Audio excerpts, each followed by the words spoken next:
तव्हां ॾिसी रहिया आहियो THE न्यूज़ वगण मां फेरोज़ गुल जी रिपोर्ट पेश कजी थी।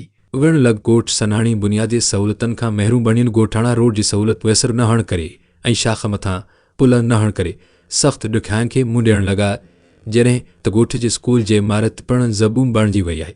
ॻोठाणनि पारां ॻोठ में तरक़ियाती कमु करण जो मुतालबो कंदे चयो आहे त असांजो ॻोठ नसीराबाद तालुक़े में वाक़ियो आहे, जिते बुनियादी सहूलियतुनि जी खोट आहे।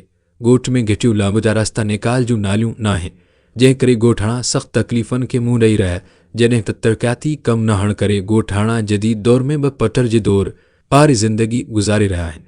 जॾहिं त ॻोठ जो मुख्य रोड पिणु न हुअण करे ॻोठाणा शहरनि ॾांहुं सफ़र करण में ॾुखियाईनि खे मुंहुं ॾेई रहिया आहिनि।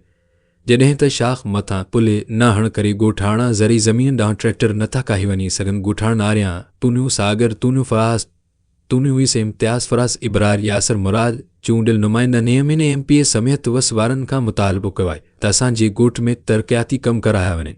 THN न्यूज़ अवाम जे ॾुखनि दर्दनि ऐं मसलनि जे आवाज़ खे उजागर कंदड़ channel. Like, share, comments, and subscribe.